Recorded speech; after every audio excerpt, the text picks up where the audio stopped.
everyone, and welcome to China EVs and More, where my co-host Lei Xing and I go over the week's most important and interesting news coming out of the China EV, AV, and mobility sectors. What Lei and I discussed today is based on our opinions and should not be taken as investment advice. For those that are new to the show, welcome. And to our loyal listeners, welcome back. We ask that you please help us get the word out about this podcast to other enthusiasts. And of course, tune in again next week. My name is Tu Lei. I am the managing director at Sino Auto Insights, a global management consultancy that helps organizations bring innovative and tech-focused products and services to the transportation and mobility sectors. I write a free weekly newsletter that we pull many of our discussion topics from. You can sign up for it at sinoautoinsights.com, which of course I encourage you all to do. Lei, can you please, after you catch your breath, introduce yourself? Good evening from Beijing. Trying to beat the Beijing traffic, You'll lose every time. Catching my breath, Lei, your co-host Lei Xing speaking, former chief editor of China Auto Review, and this is episode number 128. Before we begin, I want to share a little anecdote of what happened today, just a couple of hours ago. So I went to one of your Burger Friday groups. Oh, nice. Yes. Nice meal in Xinyanli, and it wasn't far from Sanlitun. So one of the bucket list was to visit the Jidu Experience Center. So I went, I was checking out the car, and I sent a message, chat group to Frank. So Frank Wu is the head of design of Jidu, and he was also our earlier Max episode guest. And it so happened that he was right next door. How funny is that, man? That's so funny. I thought you pre-planned it. No. It just fate would have it, right? So he's like, wait for me, I'll come by. And then he showed me the Robo One. He showed me the Robo Tank, which is a piece of artwork that he helped design upstairs. So I got a VIP treatment, man. And, we did our episode on Jidu. We've been talking about Jidu, and I finally understand what it is, what they're trying to do. And I told you, man, you got to believe me. You got to believe me.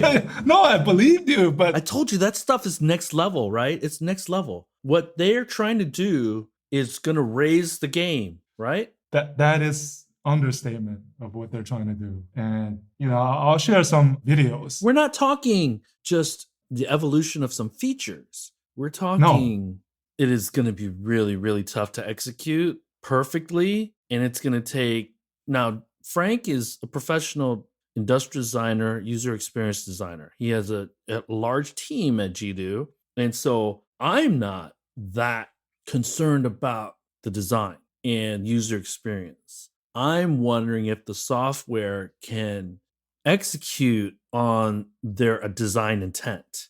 And so that's what I'm anxious about. But their partner is Baidu, which is an OG technology company in China, one of the OG technology companies in China. It's not a startup. It's definitely not a legacy company, because if Geely was leading the way on the software side, I would be pretty skeptical, but they're not.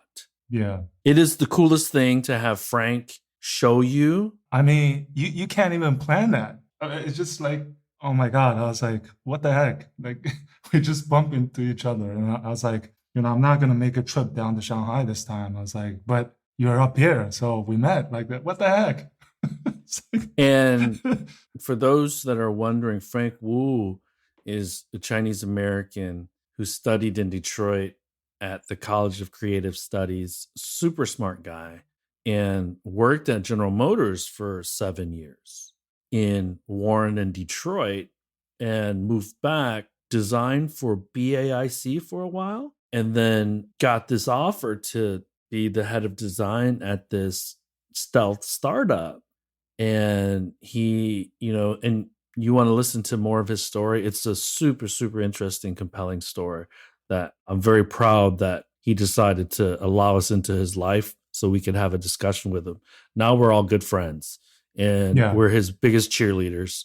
He's a good dude, great designer, and please listen to his Max episode. I think there's 2 parts. There's 2 parts to it because he talks. He can talk. And Yeah. he shared a lot of his personal and experience as well as personal journey and professional journey. So please do listen to that. You know why we're also his cheerleader? Because his story resonated with us because we have similar stories, right, Lei? Yes. So, today was just one of those moments where it was cool, it was unexpected, it was next level, it was epic. He described it as that epic, and I totally agree. And this thing will launch September, October timeframe. Well, it's not up to them, right? Yeah, but It's not up to them. him showing me the exterior, showing me the voice recognition stuff. Oh my goodness. Exterior voice recognition. Holy moly. It's like and for the old school automotive folks, it's like having Henrik Fisker walk you around an Aston Martin that he designed and tell you the reasoning behind all of the decisions that he made. And does Frank Wu at Henrik Fisker? No, not yet. But if he can create this trajectory based off the Robo One and they can execute well, again, for the hardware and software integration, right? Because you saw it, Lei, there's no buttons, there's no knobs. No. And the reason I joke around about it's not up to them is because they're waiting on a manufacturing license. Yeah. One of the things that Frank talked about is when you live in China, there's China speed. But Lei, when was this company formed? Because Frank, in our podcast with him, interview with March him, 2021, I believe.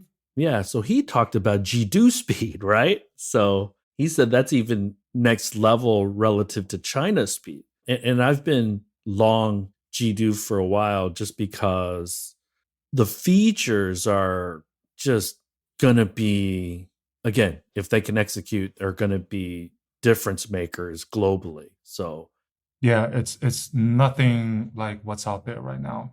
Whatever, the features, exterior, interior, the cockpit, the screen. Let's back on the topic. So one thing I was telling Frank was the price reduction of the Zeekr 001 this morning. And I was like, man, you got internal competition. I think Zeekr is thinking that you're launching this Jidu Robo 1 and we got to cut prices because we know you're going to launch a pretty damn nice model.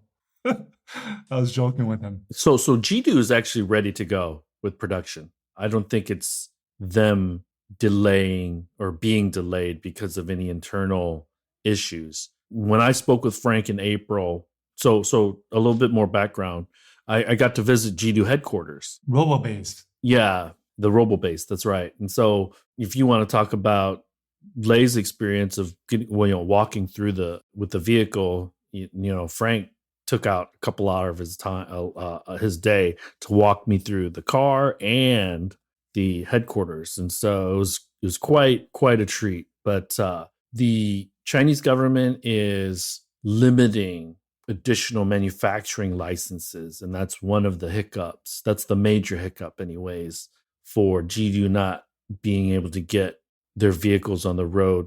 I think it might not start delivering, Lei, until Q1 of 24. So also, he was telling me that he actually drove the Jidu Robo 1 yesterday to the Shanghai airport for his current trip in Beijing, and that has a more updated kind of the operating capabilities system. or than the one that was being shown in the showroom in the experience center. So he was telling me all that, this is much better, the one I drove yesterday. And anyways, yeah, awesome afternoon. So the Zeekr 001, really the price reduction is another, I think, reflection of, we saw the July numbers. There was a dip month on month. So that was interesting. But the share of NEVs is going up. So it was 33% CAAM's numbers. And remember, I think the caveat we need to talk about is last year when the purchase tax half off for ICEs kicked in, that propped up ICE vehicle sales. So this year, July year-on-year growth is impacted indirectly by a higher base. So that's something we need to point out. Right. Yeah. Zeekr is pulling tricks out of the Tesla bag because the 001 has been in the market for almost 2 years or over 2 years now, right? So yeah, and the price reduction is valid until the end of the year. That's another thing I think that was interesting because usually these price reduction are limited, 1 month, 30 days. And I've been getting calls the last few days from various brands. I don't know how they got my number, but I signed up for that Hyper GT thing, 99 renminbi for 3 days. So I'm sure they have my number and I'm probably going to get a call, but 要买车吗？要 I 买车 sense 吗？ there's, huh? 要买车吗？ No. I mean, right. And also Zeekr came out with that subscription model, right? Yes. So they're pulling all of these things out of the bag, which you would never expect from them. This subscription model. So the Zeekr 001, for those that aren't familiar, is like a sports coupe, and it's a hatchback, and it is violently fast and quick. It's not small and it's not nimble, but it's been in the market for a while. I had it. I had one for a few hours in Beijing. Picked up Nori. We drove around for a little bit. That was fun, but it's a big coupe, but it's older, and it initially had some challenges because they had used an older Qualcomm chip that was creating latency issues with the infotainment system. So they upgraded everyone's chip for free, right? Remember that, Lei? Yeah. And so that we had talked about it in a past podcast, but the Zeekr 001 has been in the market largely unchanged for the better part of 2 years. And so that is a good indication that sales will dip on any product longer in the market longer than 12 to 14 months, right? So yeah. That's I was pointing to I was sensing this pessimism a little bit, pressure. I think pressure on the market for Zeekr, which has a target to sell 140,000 vehicles this year. Well, if you think about it, Lei, with the renewed momentum that NIO has, there had to be brands that were losing momentum. So maybe part of that loss of momentum from Zeekr is due to the attention and increased sales, incremental sales that NIO's getting the last month or so. So yeah, I mean 300,000 range, and then it's sort of like you play offense to defend, or you play defense to play offense. However you look at it, right? And that's what Zeekr is doing, which kind of leads into our major topics today is BYD and Li Auto. And BYD and Li Auto, I don't know about you, but these are the two brands that there's no stopping. Hold on, Lei. Yeah. Let's just do this. 恭喜 BYD on 5 million. Congratulations, BYD, on 5 million. Huge milestone. Please continue. And huge, not in terms of the number itself, but how quickly they got there. 27 months ago, it was 1 million. So in 27 months, they added another 4 million. That's how significant it was.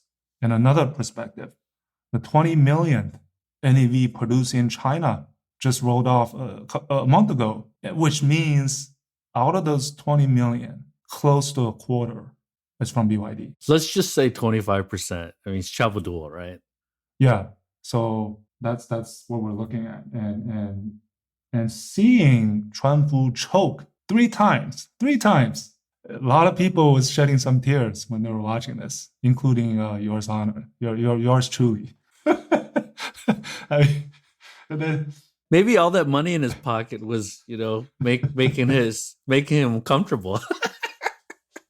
the viral thing was not the 5 million. The viral thing was the video that they put out Yeah. of all the Chinese brands, and that slogan of being together as Chinese brand. That is like, oh man, I mean, you saw like Li Bin, He Xiaopeng, Li Xiang retweet the video, right? Right. And he put up that slide of all the brands and or automakers that are potentially global, including the state-owned automaker groups, which was interesting. Who do you include and who do you not include?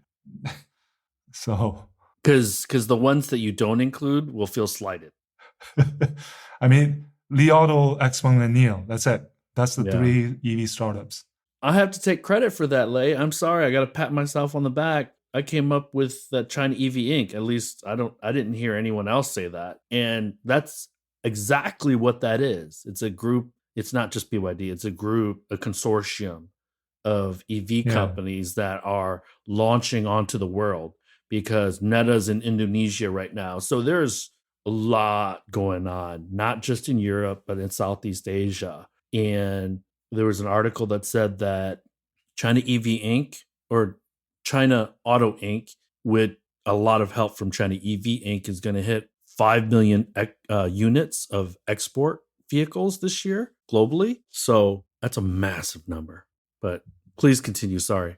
Yeah, and it's also difficult to fathom. They're going to get to the 10 millionth probably in less than 2 years at the current rate, because they want to do 3 million this year, right? So, So let's take a step back and kind of reflect on the significance of this, because it's not just that they had enough demand in 27 months to sell 4 million units. It's the fact that during a pandemic, a lockdown, they were able to build 4 million units during this challenging time. So not only do they have attractive products, but they have efficient operations. And when we talk about BYD, efficient operations includes chip fabs and battery manufacturing. Okay. So that's why I want to really signify or call out how significant this is, because 5 million at the end of the day is less than what a Volkswagen or GM sells in 1 year. But with everything else in the background, especially really quickly, Lei, when I landed in 2009, got into a BYD, I was like, wow, this is trash. And so to see the improvement and then see it reflected in sales is a huge thing that I don't know if Western media is catching yet. So yeah, the other part pointed out, you mentioned 2009. In fact, 2009 and 2010, China's top selling model, Chinese model, was in fact a BYD. It was the F3 sedan. But the thing is, one of the charts that Wang Chuanfu showed in the ceremony was how stagnant they were in terms of sales for one full decade. 2009, 2010, all the way until right before the pandemic, until 2019, their annual sales were stuck at around 400,000, 500,000 units. I would argue that most, or I won't say most, the lion's portion of that sale was to fleet. Yeah. So one of the reasons that he choked up was 2019. There's a lot of voices or internally, he was like, almost gave up, meaning that the PHEV, right? So that's their kind of the cream of the crop technology. And considering at the beginning of the pandemic, they moved rapidly into a mask production. In hindsight, it was a crazy thing that happened, and kind of the momentum took off for some reason. And wasn't it within 30 or 60 days they became the number one mask manufacturer in the world? Yeah, they had a production line of masks going. And the other chart that he showed was every year the amount of R&D they put into, no matter the profitability, no matter the revenues. I mean, yeah. So for those haters out there on BYD, number one, if you think BYD still has marginal technology that's not world class, think of think about Toyota. Do you think Toyota is a well-run company? Do you think Toyota is an efficient company? It's the global leader in the automotive space. Full stop. Check, check, check. Who is Toyota relying on in the China market right now? BYD. So to BYD haters, you can't have it both ways. You cannot have it both ways. And last year, the Tesla stands called out BYD because we said NEVs sold more than Tesla. Okay, you could stand behind that in 2022. You can't do that in 2023 because they'll outsell Tesla this year on EVs alone. Okay? That's right. And speaking of hater, I'm gonna play a hater a little bit. So there is always a but with any good news, with any milestone. That but is BYD is not without problems. Okay. Oh, So if you look yeah, at for sure. the customer complaints there's still quality issues. This is the thing that they have to carry with them. And that's why I say, whenever you're at the top, whenever it's 4 brands, there's multiple models launching, you're going to become a probably going into the world's top 10 automaker pretty soon. Issues going to come up, and always have that sense of urgency of doing things the right way. So there was actually some negative take on that being together for the Chinese brands. A lot of different voices in the industry. Was it cheesy? Was it inclusive? There were some different voices. I'll point out one of, and you can dispute this or not, like, is trying to rebrand BYD in the United States as Rideco. I think. Yeah. Ride? Yeah. Ride Co. I think it's Rideco. And so Ride for those Co? that for those that are wondering what I'm talking about, if you Google Rideco or you go to rideco.com or something like that, BYD is, I don't know if it's a creative agency, a communications agency, a crappy one anyways, that BYD hired, an American one that said they needed to rebrand in the US. I don't know if they're really, really leaning into that or if they're just kind of throwing out trial balloons, but just be BYD in the US. So BYD is already an American company. I posted this in my newsletter that BYD has manufactured, I want to say, over 500 electric buses in Lancaster, PA, mostly sold in North America and the US. California, the lion's share of that, but this was on the occasion of Proterra going bankrupt. And so we still have an American electric bus company. It's just called BYD. I was joking with the burger buddies today that BYD is all over America, except America. Although they are in America and they are an American company already for many years. And it's unfortunate that, these Chinese EV Inc., the China EV Inc. is coming to the United States and they're going to manufacture in North America. It's unfortunate that they're likely going to manufacture either in Canada or Mexico. Mexico, most likely.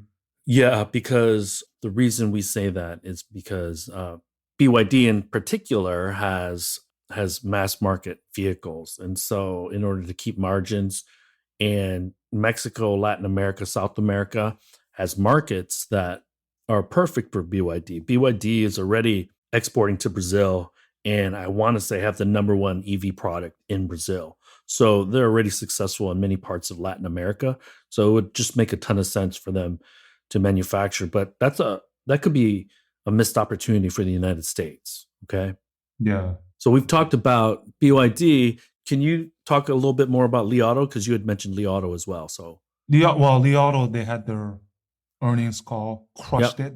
Record revenues, record profit. I think 3rd consecutive quarter profit, record free cash flow, record deliveries. First half more than all of last year. They actually, Li Xiang mentioned that their original sales target was 360,000, and then they moved it down to 300,000. And now they're saying in the earnings call that they expect roughly 10% to 20% higher than that 300,000. So you can do the math, right? And then the biggest gauntlet they throw down in the earnings call was they're going to try to beat BBA next year. Bold statement. So BBA does about 700,000 units because they did like 350,000 Yep. in the first half of this year. For everyone that's wondering, that means the X5, the X3, BMW's large sellers in China. And this is their bread and butter. GLC, GLE. And we should remind everyone that the Germans all produce locally. So there's no disadvantage on price or anything like that. These are Chinese-built cars or vehicles. And so they're not only competing against the ICE BBA being Benz, Beamer, and Audi, or ABB. You can say it either way. But the Chinese consumer has really turned the page on ICE vehicles. I think the X5, X3, the GLC, GLE, they're just not selling well in the China market because the Chinese consumer is just buying as many Li L7s, L8s, and L9s that it can. So yeah, and the other thing I thought was interesting, one of the questions was on there was some parallel export going on with the Li Autos. And the statement from the senior management was pretty blunt, which was basically, we're going to stick to the Chinese market with no plans to export, at least not officially, but because they got to address these demand, right? And if they expect 700,000 units, and they're actually, the reason that they're saying that they're only going to get 100,000 quarter is because of still some supply constraint, which they think will get better in Q4, where they'll get to 40,000 a month. And then next year, I mean, it's relentless. One BEV model, three BE models, one MPV, Yeah, the MPV, the Mega, right? And then plus one, I think the L6, and then 2 or 3 other BEV models. They're all coming in the next year or so, 12 months, 18 months. And I think that the math is simple. If they can get to 60,000 units a year, they're there. And 60,000 units, basically 60,000 units a month. Yeah, a month. And 6 models, each doing 10,000.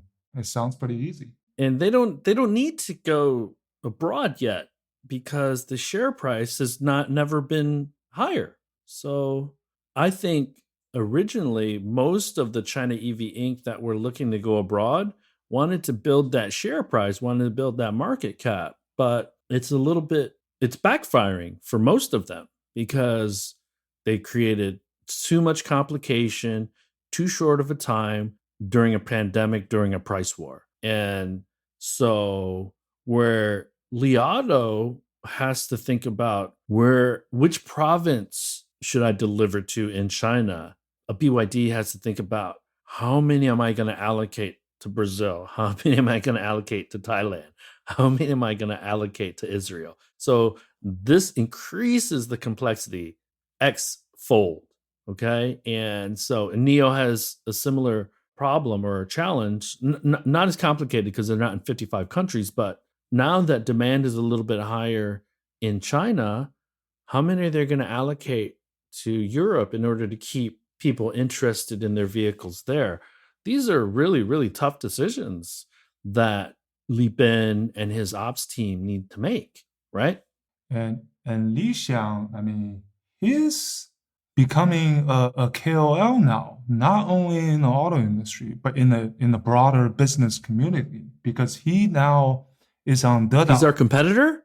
Yeah, I mean, he's on that Dedao, right? Dedao, which was founded by the guy who became the owner of the 5 million, BYD's 5 million in 7. Luo Zhenyu, which is, he has this, every New Year's Eve, he has this very viral, what do you call it, the speech, right? And, Li Xiang is on that app, and he's starting this lesson about product, about management. And I thought one of the things he mentioned that was very interesting was when he said, at Li Auto, we produce 2 different types of products. We produce a product for consumers to buy, and we produce a processes for our employees. So, I mean, among all the CEOs and founders, his exceptionally, I mean, he talks often about, this matrix organization setup. and how they can move faster and be more efficient. And that shows in the earnings, right? In the finance reports. So yeah, he's almost like becoming a management guru now. Yeah, well, I think upon reflection in 10, 15, 20 years, there's going to be a handful of them that there'll be HBR, Harvard Business case studies written about. So I think Wan Chuangfu is going to be one of them for sure. One's already written on NEO, right? Yeah. What else going on, man? What else you want to talk about? No, just recently, just this evening, so the Ford Mach-E, got absorbed into Chang'an Ford, right? And they launched a refreshed Mach-E just today. Take a step back to remind folks what happened. They separated. So remind folks what Ford did when they thought that their electric vehicle division was going to be very promising. Yeah, the Dianma, the Mach-E based in, I guess it's a company based in Nanjing, but that division is now, kind of the sales and marketing operations is being absorbed into the JV, the Chang'an Ford JV. And they're going to put that model into the Chang'an Ford JV channel, which has hundreds of dealers. Whereas before, part of the reason that Mach-E wasn't selling well, one, not competitive enough, and second, they had these 30 total showrooms in 26 cities. That's not going to cut it. Just exposure wasn't there. Product competitiveness wasn't there.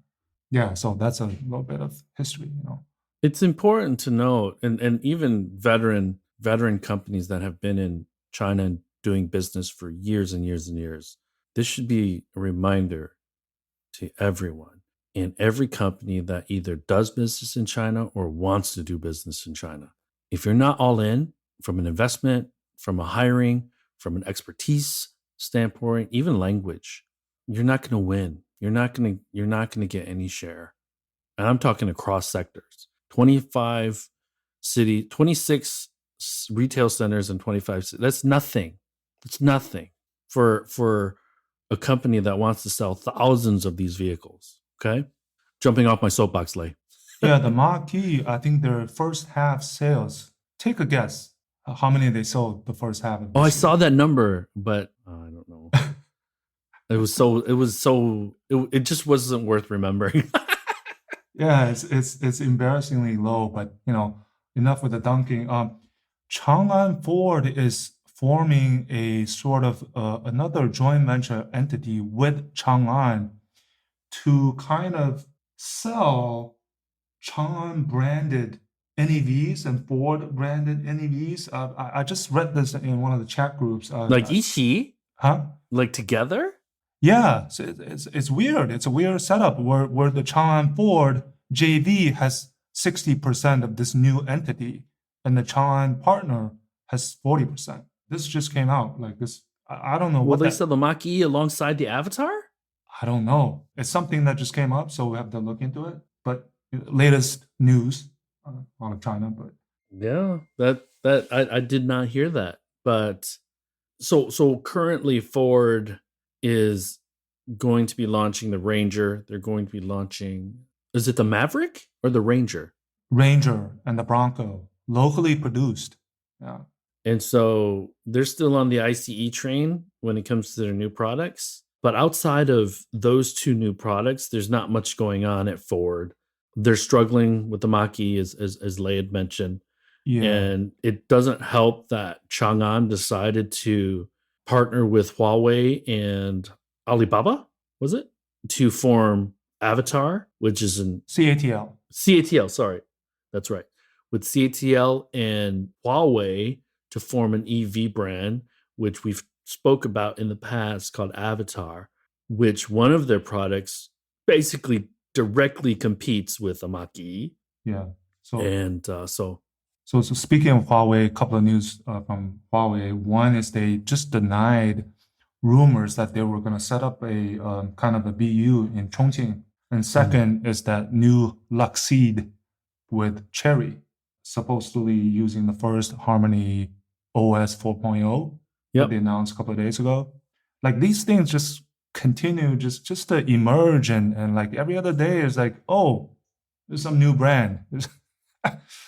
And Huawei is also it's becoming more murky and cloudy whether they are an OEM or not. They say they're not, but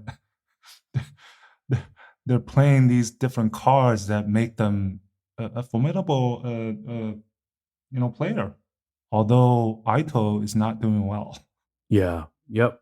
The other thing too is if we're talking about outside of China, we have to look at Foxconn and we have to look at Magna Steyr. Both companies, because I've gotten pushback, a lot of pushback saying, oh, they don't want to actually be a car manufacturer themselves or build a brand themselves. Of course they do. And this is where Huawei, they might not be the owner, quote unquote, of these brands, but you better believe they're making all the strategic decisions. Okay. So Foxconn and Magna Steyr want to compete with the traditional OEMs. Let me assure you that. Whether they do or not is another question. But anyways, I digress. Yeah. Let's do this, Lei, because it's 10:19. We will open the room up for any questions. So if you have any questions, please raise your hand. And I'm gonna thank Abe for joining us because he looked like he had a couple of other choices that he was thinking about.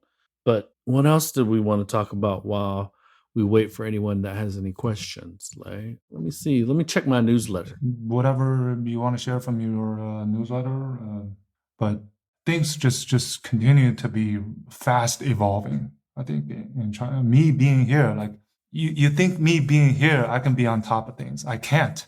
Now you knew how I feel, right? Yeah. Because I would just get bombarded with stuff, and I just try to prioritize what I thought was real news versus fun news to chase down to see if it was real or not. Because you just hear a million things. And the one thing that I did want to also mention was China, the Chinese government is doubling down on hydrogen.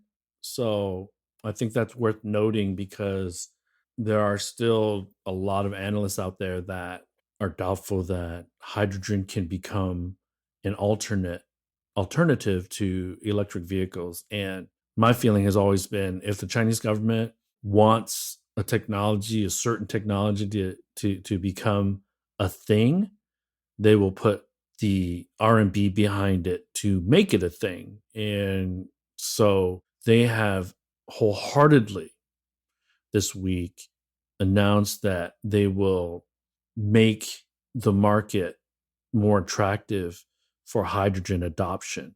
The current challenges are incomplete standard formulation. I read this, limited application scenarios, and hydrogen is currently treated in China as a hazmat material.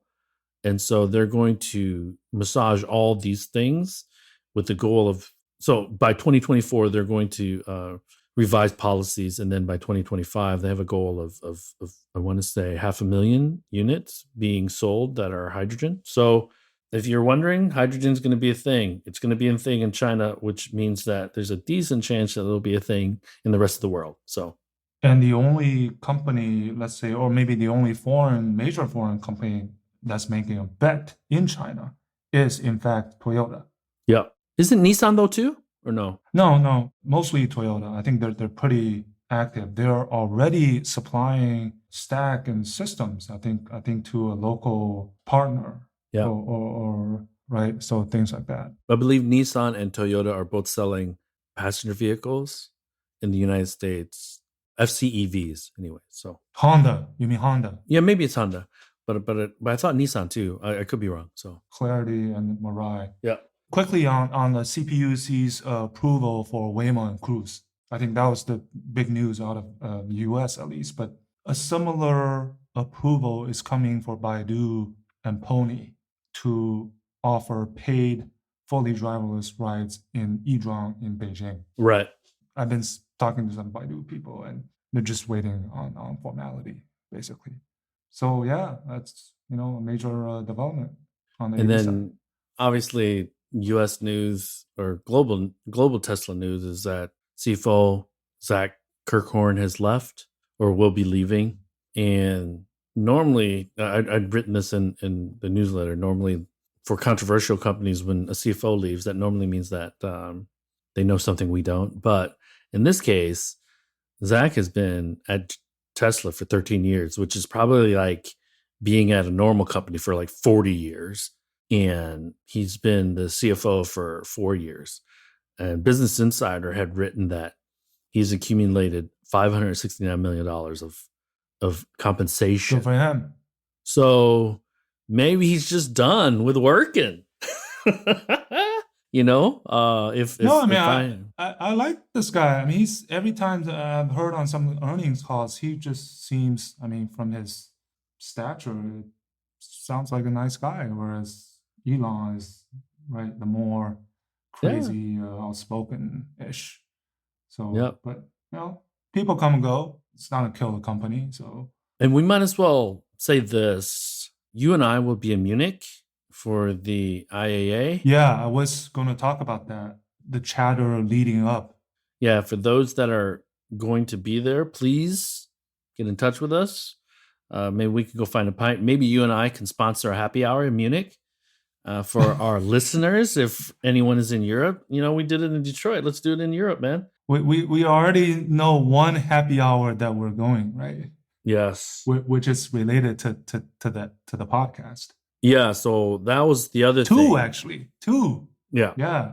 We had a great conversation with the CarWow Germany general manager, and we will be posting that just prior to IAA. So it's going to be an interesting discussion. We talked about the German market. We've talked about how it's evolved, Germans' buying habits, and how Tesla and the China EV Inc. has affected that. And so it's a can't miss for the Europeans that are wondering about the German legacy automakers and the German automotive market. So we'll hopefully have that out in the next 2 weeks.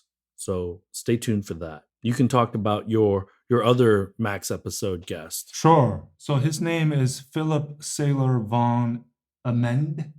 I hope I pronounce his name right. Oh, that's the CarWow GM. Yeah, the CarWow. I think this episode was quite different from all of our previous Max episode because we cracked things up a little bit. It wasn't kind of like a Q&A. It was just back and forth and really us talking, like normal dudes, like talking, challenging each other, challenging him. So I thought that was great, except my technical difficulties. I apologize for that. But the other upcoming Max episode is with Wu Gansha, the founder and CEO of UIC. Now, this is a company that is, I don't want to say under the radar, but his story is one of the most unique.